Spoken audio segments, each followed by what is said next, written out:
মায়ার নবীকে আল্লাহ তাআলা নির্দেশ দিলেন, হাবিব আমার, আপনি হিজরত করেন, ইসলামকে গতিশীল করার জন্য মক্কা ছেড়ে যান। তখন মায়ার নবীর এই শব্দটা কেমন যেন নবীর হৃদয়টা ভেঙে চুরমার হয়ে গেছে। কারণ জন্মভূমি যেই জমিনে নবী বড় হয়েছেন, যেই নবীজি জন্মগ্রহণ করেছেন, বড় হইলেন আলো বাতাসে, ওই জমিন ছাইরা নবীর চলে যেতে হবে, ওই জমিনে থাকতে পারবে না, বড় কষ্ট হয় জন্মভূমির মায়ায়। মায়া নবী রহমাতুল্লাহ আলামিন ওই যে বাইতুল্লাহ কালো গিলা বলা ঘর, ওই ঘরের দিকে তাকাইয়া তাকাইয়া নবীজি চোখের পানি ছেড়ে ছেড়ে কাঁদতে আর বলে, এরে বাইতুল্লাহ, আজ থেকে তোরে দেখি দেখি আমি সিজদা দিতে পারবো না। আমার রবের নির্দেশ হয়ে গেছে রে বাইতুল্লাহ, আমি আর তোকে দেখতে পারবো না, তোকে দেখে দেখে আমি সিজদা দিতে পারবো না রে বাইতুল্লাহ। তোমাকে ছেড়েও যেতে বড় মায়া হয়, রবের নির্দেশের কাছে মায়া করে লাভ নাই। আমি চললাম আবু বকরকে নিয়ে হিজরতের পথে, আমি চললাম মদিনার পথে। নবীজি মক্কা থেকে বিদায় নিয়ে যখন মদিনার দিকে রওনা করছি, এক কদম সামনে বাড়ায় আবার পিছনের দিকে ফিরে ফিরে তাকায়। জন্মভূমির মায়ায় নবীজির বুকটা ফেটে যায়, কান্না আসে। এই কোমরপুরের মুসলমান, সাধারণত আপনার এলাকার থেকে দুই একজন যদি কেউ বিদেশে থাকে, তার কাছে প্রশ্ন করে দেখেন, ও 2 বছর পরে 2-3 বছর পরে দেশে ফিরে আসতে পারবে। এরপরে বিদেশে যাওয়ার সময় পিছনের দিকে ফিরে ফিরে তাকায়, মায়ের দিকে তাকায়া কান্দে, বাবার দিকে তাকায়া কান্দে, নিজের সন্তানের দিকে তাকায়া কান্দে। আমার একজন মুসল্লি, উনি সৌদি আরব থাকেন, উনি 3 মাসের ছুটি নিয়ে আসলেন। ওনার 2টা ছোট্ট ছোট্ট সন্তান, 2টা যমজ ছেলে আল্লাহ দান করেছে। এই 2টা সন্তান আবার আমার মাদ্রাসায় পড়ে। ওনার নাম হলেন শাহিন। উনি চলে যাওয়ার একদিন আগে ঈশার নামাজ আদায় করে আমার পাশে বসলে, এবং 2টা চক্ষু লাল হয়ে গেছে, দরদর করে পানি পড়তেছে, আর বলে, হুজুর ছুটি শেষ হয়ে গেছে, ছুটি বাড়াইতেও পারি নাই, আমার ছুটি বাড়াই দেই নাই। এই 2টা সন্তান বলতেছে, বাবা তুমি আর 2টা দিন থেকে যাও, আমি সহ্য করতে পারি না, সন্তানদের দিকে আমি তাকাইতেও পারি না। আমাকে বললেন, হুজুর সন্তান 2টাকে খেয়াল রাখবেন, যেহেতু মাদ্রাসায় পড়ে, এবং দোয়া করবেন। কান্না জড়িত কণ্ঠে, বাবা চলে গেছেন, আবার তো ফিরে আসবেন।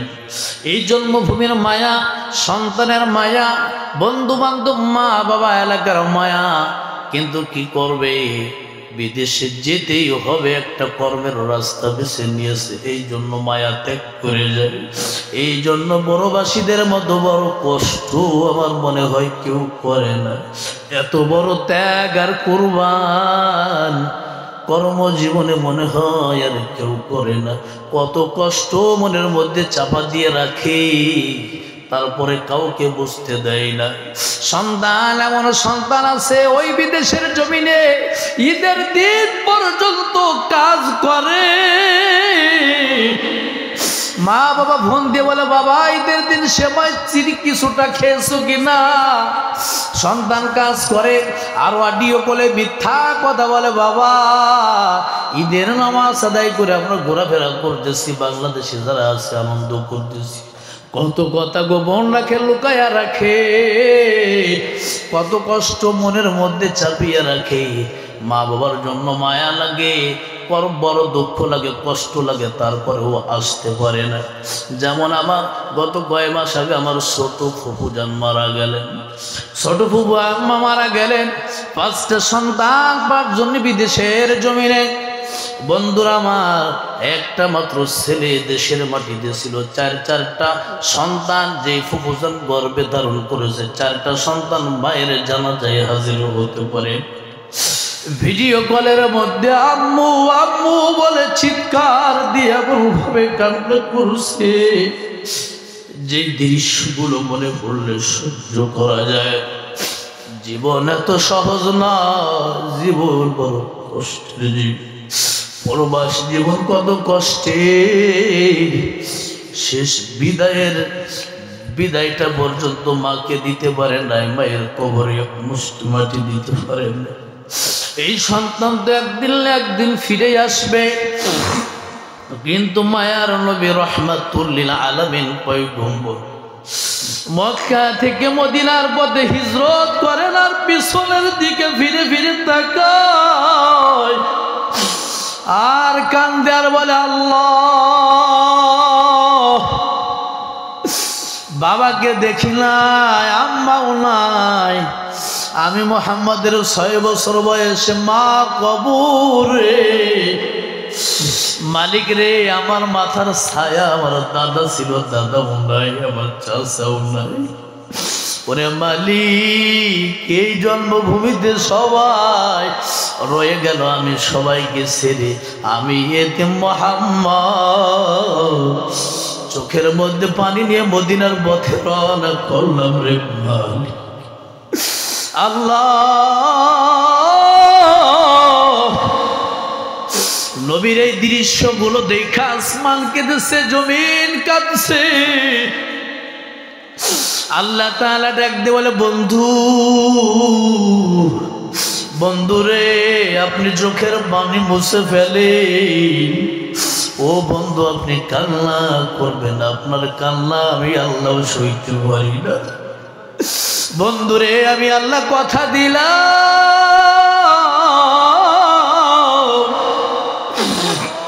বন্ধু, আপনি আজ চোখে পানি নিয়ে মক্কা থেকে মদিনায় যান। আমি আল্লাহ পুনরায় যখন আপনাকে আবার মক্কায় ফিরাবো, ওই দিন আপনি বিজয়ের বেশে আসবেন, বিজয়ের বেশে। আল্লাহু আকবার। ওই দিন নবী আপনি মাথা নিচু করে আসবেন, লাগো নবী, আজকে রাত্রে আপনি চোখে পানি নিয়ে হিজরত করছেন। আমি আল্লাহ মক্কায় আপনাকে শত শত সাহাবী সহ বিজয়ের বেশে এই মক্কার জমিনে আমি আল্লাহ আপনাকে পাঠাইব। সুবহানাল্লাহ। মায়ের নবী মদিনায় গেলেন। মদিনার আবহাওয়াটাও তেমন ভালো না, মদিনার পরিবেশটাও তেমন সুন্দর নয়। মদিনার এমন আবহাওয়া এতটাই খারাপ ছিল যে আবু বকর এবং বিলাল মুহূর্তের মধ্যে, কিছুদিনের মধ্যে তারা অসুস্থ হয়ে পড়লেন। মায়ার নবী দোয়া করলেন, আল্লাহ, এই মদিনার যে দূষিত হাওয়া, আল্লাহ মদিনার থেকে তুমি মদিনার অনেক দূরে জোহফায় পৌঁছাইয়া দাও। মায়ের নবী দোয়া করলেন, মদিনার থেকে দূষিত আবহাওয়া মদিনার থেকে দূরে চলে গেল জোহফা নামক স্থানে। বন্ধুরা আমার, আমি মদিনার বুকে গেলাম। একজন মদিনার মুসলমানের কাছে আমি জিজ্ঞাসা করলাম, জোহফা কত দূরে? উনি বললেন, এখান থেকে 190 কিলোমিটার দূরে। নবীর দোয়ার বরকতে ওই দিন মদিনার এই দূষিত হাওয়া চলে গেল অনেক দূরে। মদিনায় সাহাবীরা সুন্দরভাবে বসবাস করতে লাগলেন। মদিনার পূর্ব নাম ছিল ইয়াসরিব। কি নাম বলেন? মদিনার পূর্ব নাম ছিল ইয়াসরিব, যার অর্থই হলো অলক্ষণে। কি বলেন? অলক্ষণে। কিন্তু বন্ধুরা আমার, মায়ার নবী মদিনায় যাওয়ার পরে সব কিছু দূর হইয়া নবীর বরকতে মদিনার নাম মদিনা হয়েছে। সুবহানাল্লাহ।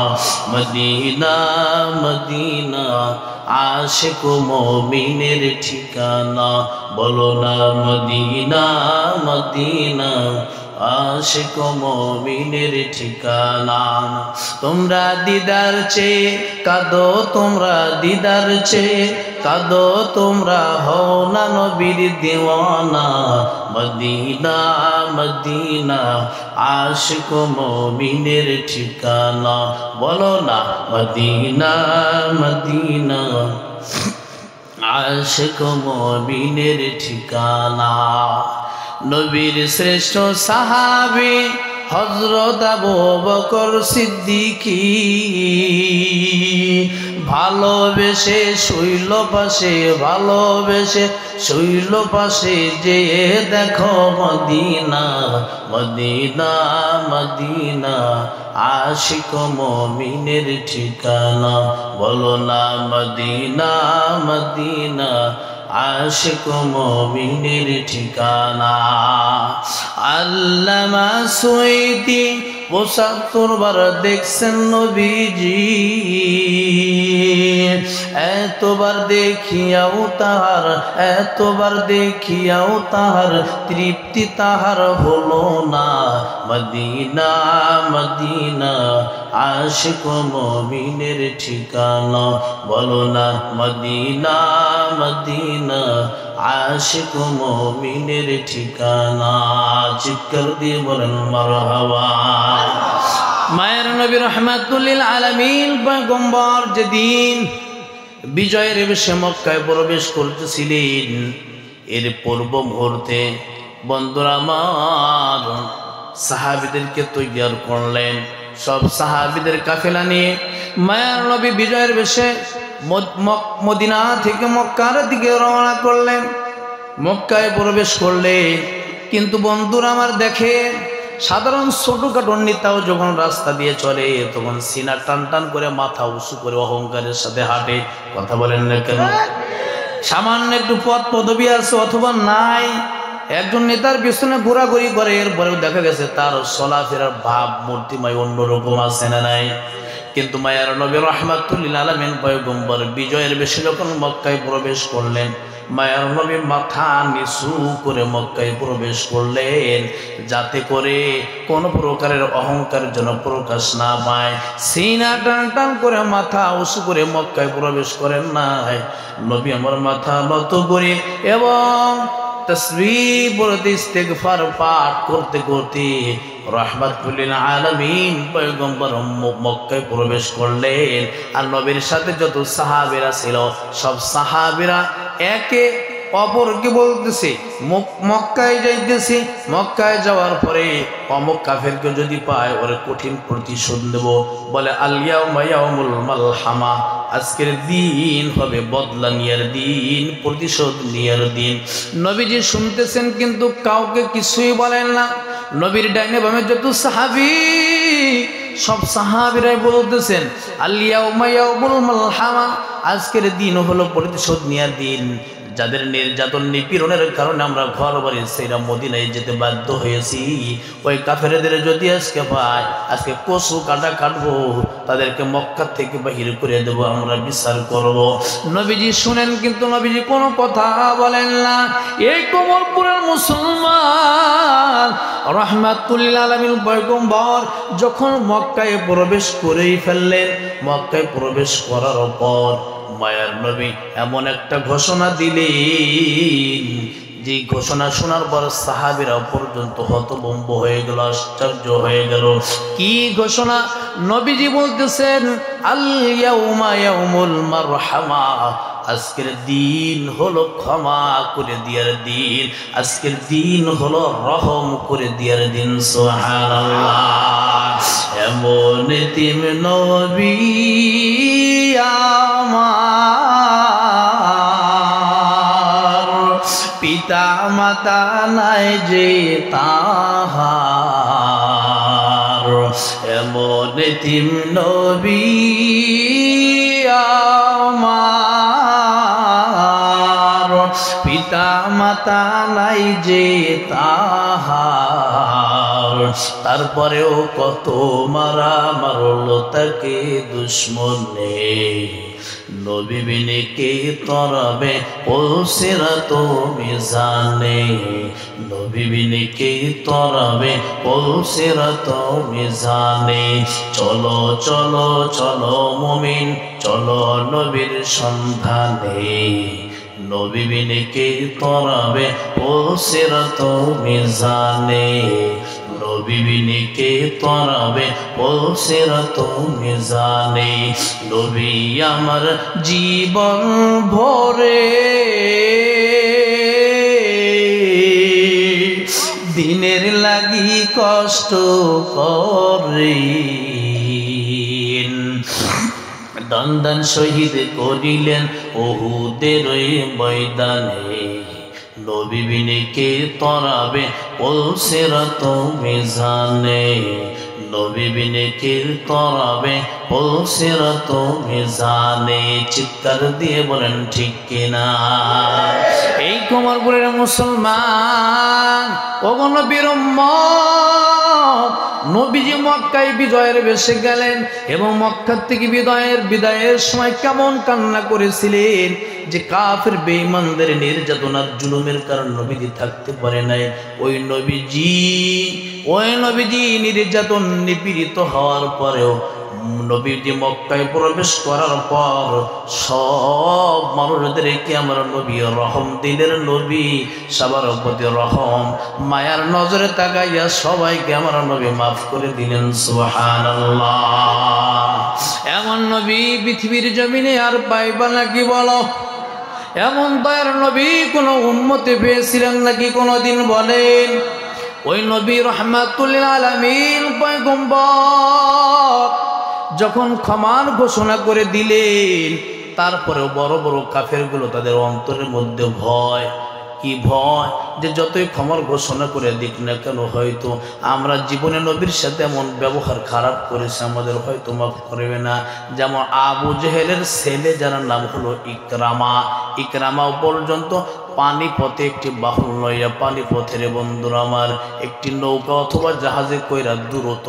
মক্কা ছেড়ে পলায়ন করার জন্য পানিপথে রওনা করলেন কিন্তু আবু জাহেলের বৌমা ইকরামার স্ত্রী সে আর একটা নৌকা নিয়ে দ্রুত ছুটলেন এবং বললেন স্বামী আমার ইনি অন্য কোনো মানুষ নয় সাধারণ কোনো মানুষ নয় ইনার মতো রহম দিলের মানুষ পৃথিবীতে একটাও হতে পারে না ইনি মাফ করে দিয়েছেন কারো প্রতিশোধ দিবে না আর যারা নবীর ব্যবহার চরিত্র মাধুর্যে মুগ্ধ হয়ে যারা কালিমা বইয়ের মুসলমান হয়ে যাচ্ছেন তাদেরকে নবীজি কোলের মধ্যে বুকের মধ্যে টেনে নিতেছেন সুবহানাল্লাহ এবার ইকরামা ওই নদী পথে যখন সফর করতেছিলেন পলায়ন করার জন্য তখন কঠিন তুফান শুরু হয়ে গেল এই তুফানের মধ্যে নিয়ত করে ফেলো আল্লাহ এই তুফান থেকে যদি তুমি আমারে বাঁচাও আমি নিয়ত করলাম তোমার বন্ধুর হাতে হাত দিয়ে আমি কালেমা পড়ে মুসলমান হয়ে যাইব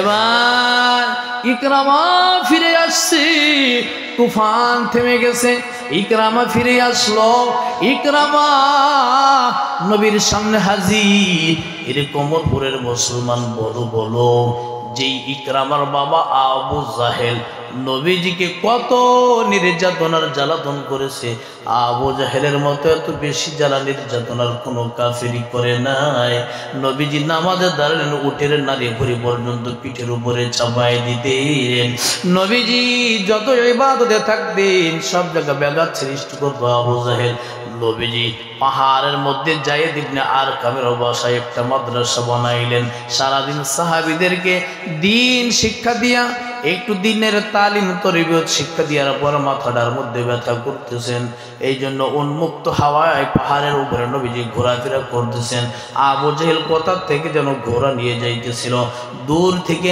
নিচ থেকে নবীজিকে দেখলেন নবীজিকে দেখার পরে মনে যা চাইলো অকথ্য ভাষায় গালি গালাজ নবীজিকে করেছেন নবীজি ওই দিন অনেক কান্নাকাটি করেছিলেন এই কোমরপুরের মুসলমান বলো তার সন্তান ইকরামাকে আমার নবীজি মাফ করে দিলেন একমাত্র একটা কারণ নবীর সামনে এসে আবু জাহেলের ছেলে কালিমা পড়ে মুসলমান হয়েছে সুবহানাল্লাহ এই বন্ধুরা আমার বাবা আবু জাহেল চিরস্থায়ী জাহান্নামী আর সন্তান ইকরামা কালিমা বইরা মুসলমান হইয়া নবীর সঙ্গে চিরস্থায়ী জান্নাতের মেহমান হবে সুবহানাল্লাহ এই জন্য কার হিদায়াত কখন কিভাবে হবে কেউ জানে না রে বন্ধুরা আমার কালামুল্লাহ কোরআন থেকে সূরা নাহালের 70 নম্বর আয়াত আমি পড়েছিলাম এই 70 নম্বর আয়াতের মধ্যে আল্লাহ রাব্বুল আলামিন বলেন ওয়াল্লাহু খালাকাকুম সুম্মা ইয়াতাওয়াফাকুম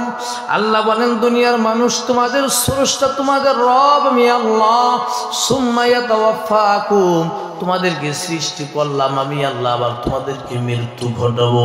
এখন প্রশ্ন হয়, আল্লাহ এত বড় মায়া দয়া করে তুমি সৃষ্টি করলে, সৃষ্টি কইরা আবার তুমি কেমন কইরা আবার তুমি আমাদেরকে মৃত্যু ঘটাইবার মালিক, সৃষ্টি করার কেনই বা দরকার ছিল?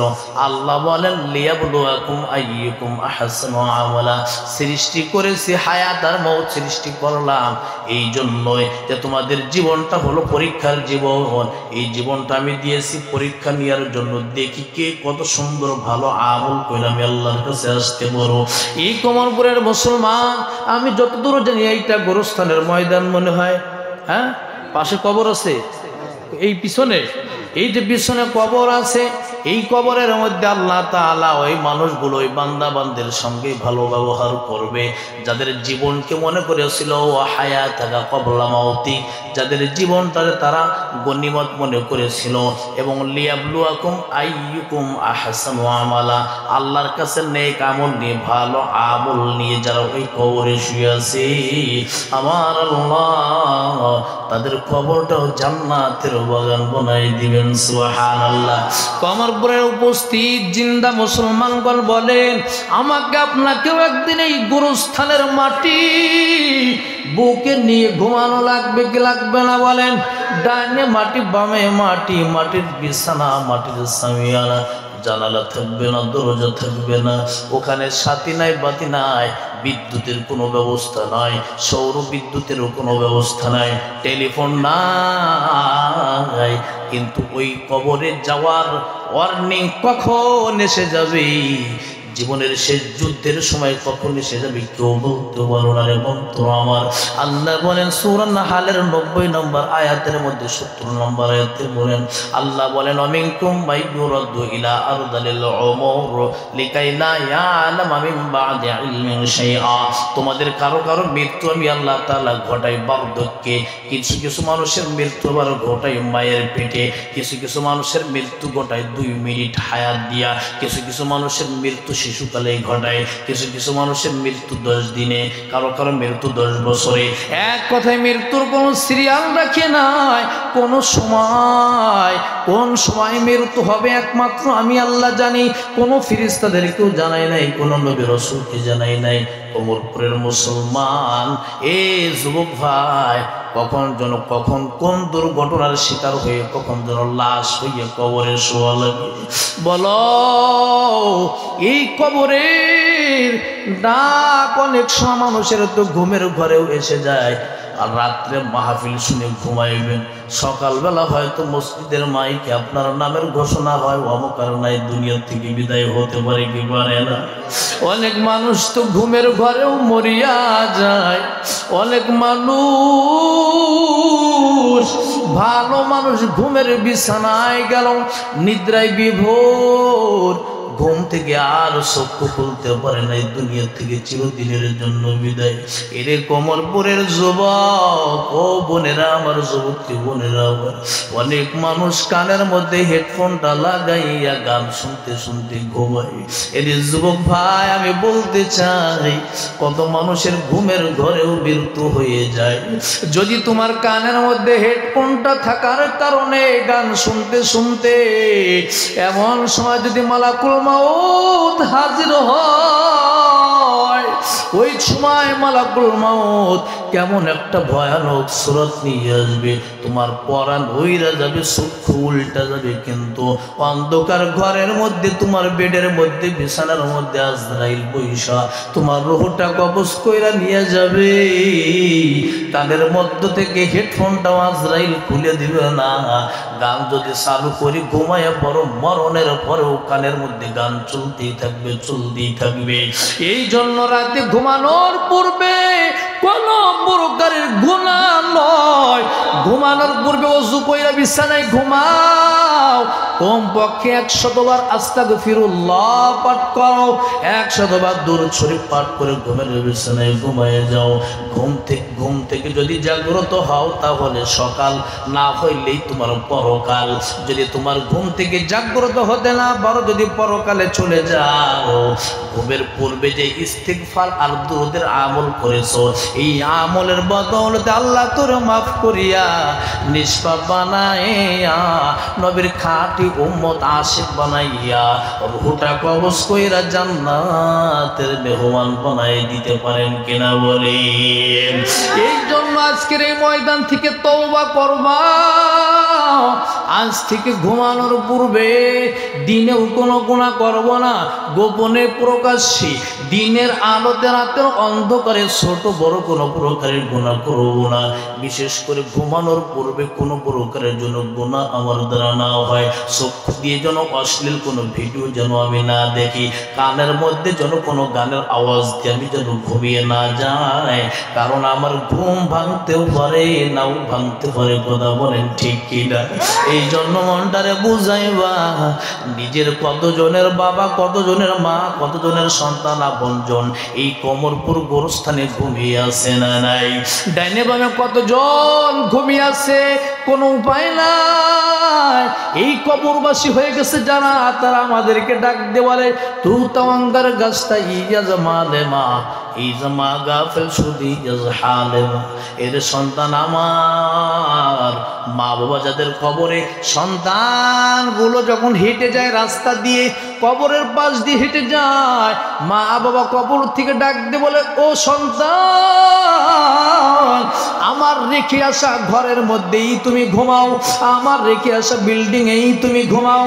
তোমার বিল্ডিং এর ঘরের পানিগুলো গড়াইয়া গড়াইয়া আমাদের কবরটা ভেসে যায় রে সন্তান। এই কবরে আমরা বড় অসহায়। ওরে সন্তান কেমন কইরা মা বাবারে ভয় লাগিলি? মা বাবার কবরের পাশে একটু এসে দাঁড়াও। মা বাবার কবরের পাশে সপ্তাহে একটা দিন জুম্মার দিনে তুমি সুযোগ পাইলে দাঁড়াইবা। শত ব্যস্ততাকে উপেক্ষা কইরা মা বাবার কবরের পাশে যদি পায়ের কাছে জায়গা পাও, পায়ের কাছে যাইয়া দাঁড়াইবা। মা বাবা কবর থেকে রে সন্তান তোরে চেহারাটা নয়ন ভরে তোমাকে দেখে নেই। আর ওই মা বাবার জন্য দোয়া করবা, কবর জিয়ারত করবা। নবী বলেন ফাজুরুহা ফাইন্নাহা তুযাক্কিরুল আখিরা। তোমরা কবর জিয়ারত করো। কবর জিয়ারত করলে মানুষের আখিরাতের কথা স্মরণ হয়, মৃত্যুর কথা স্মরণ হয়, দিলটা নরম হয়, গুনাহ করার স্বাদ অন্তর থেকে উঠে যায়। কথা বলেন ঠিক কিনা?